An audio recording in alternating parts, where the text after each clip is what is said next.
এটা আমাদের যে রিসোর্টে আমরা ছিলাম তার ভেতরের ভিউস, অ্যালিওর দ্য বারান্তি। আমরা গতকাল টেন্টে ছিলাম। এই যে টেন্ট দেখছেন, এদের 4টে টেন্ট আছে। এদের বাঁ দিক থেকে ডান দিক পর্যন্ত 4টে টেন্ট আছে। যারা টেন্টে থাকতে চান তাদের জন্যে এরা ব্যবস্থা রেখেছে। এদের যে নিজস্ব যে লজিংয়ের ঘর, যেটার এই ফটোটার মধ্যে আপনারা দেখতে পাচ্ছেন, সেটা আপনারা এই বিল্ডিংয়ের মধ্যে ওপর নিচ করে প্রায় 16-18টার ঘর আছে। আর এদিকে 4টে টেন্ট আছে। আপনারা জায়গার এর আগেও দেখিয়েছি যে আপনার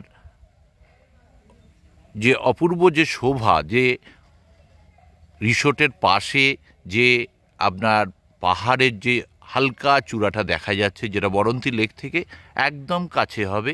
এবং এদের যে ব্যবস্থাদি আমাদের সব কিছুই ভালো লেগেছে। কারণ এখানে দোকানপাটগুলো আশেপাশে খুব কম আছে, সেই লেকের কাছে আছে, কিন্তু এদের নিজস্ব যে রেস্টুরেন্ট, সেই রেস্টুরেন্টেই মানুষ খাওয়া দাওয়া করছে এবং সমস্ত কিছুই তাদের এই ব্যবস্থার মধ্যে আছে। এখানে গতকাল আপনারা দেখেছেন, আমরা চিকেনের যে রোস্ট করে আমরা খেয়েছিলাম, তাদের এখানে সমস্ত ব্যবস্থা করা আছে। ভেতরে জমি আছে যেখানে চাষ হচ্ছে, আর তার পাশেই হচ্ছে লেক। এখানে বাচ্চাদের খেলার জন্যে তাদের দোলা থেকে আরম্ভ করে স্লিপ থেকে আরম্ভ করে সব কিছুই আছে। জায়গাটা ভালো, নিরিবিলি এবং মানুষের ছুটি কাটানোর জন্যে 2 দিনের জন্যে খুবই ভালো জায়গা এটা। এবার এখানে স্টে করে আপনারা পুরুলিয়ার বিভিন্ন জায়গা আপনারা ঘুরে আসতে পারেন। সেটা এইটা আপনারা পয়েন্ট করতে পারেন। ভেতরে চাষাবাদ চলছে, চাষাবাদের জন্যে লোকেরা কাজ করছে বিভিন্ন রকমভাবে, পুরোটাই পাঁচিল দিয়ে ঘেরা। এবং এই পাঁচিলের ঠিক ওপারেই আপনারা যে দেখছেন যে লেকটা, যেটা অনেক বড়, একটা সাইড থেকে একটা সাইড পর্যন্ত এই লেকটা এর পাশে পর্যন্ত এসে বিস্তৃত হয়েছে। সুতরাং আমাদের চোখে যে এই যে এই রিসোর্টটা খুবই ভালো।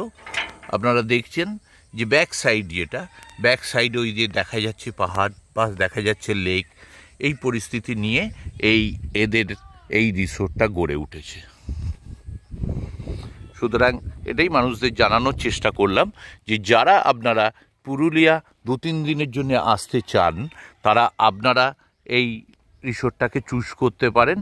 এখানে থেকে এখানের যে ব্যবস্থা, তারপর এখান থেকেই গাড়ি নিয়ে, যে এখানে গাড়ির ব্যাপারটা দেখাশোনা করে মিস্টার চণ্ডী ছেলেটি খুব ভালো, এবং তার বিভিন্ন রকমের গাড়ি আছে। এই গাড়ি নিয়েই আমরা অযোধ্যা গেলাম। আমরা এই গাড়ি নিয়ে মাইথন, পাঞ্চেত, গড়পঞ্চকোট আমরা সবই ঘুরেছি। আজকে আমরা আরও 2টো স্পট দেখে আমরা আদ্রা স্টেশন থেকে দুপুর 2:35 আরণ্যক এক্সপ্রেস ধরে আমরা শালিমার স্টেশনে পৌঁছে যাব।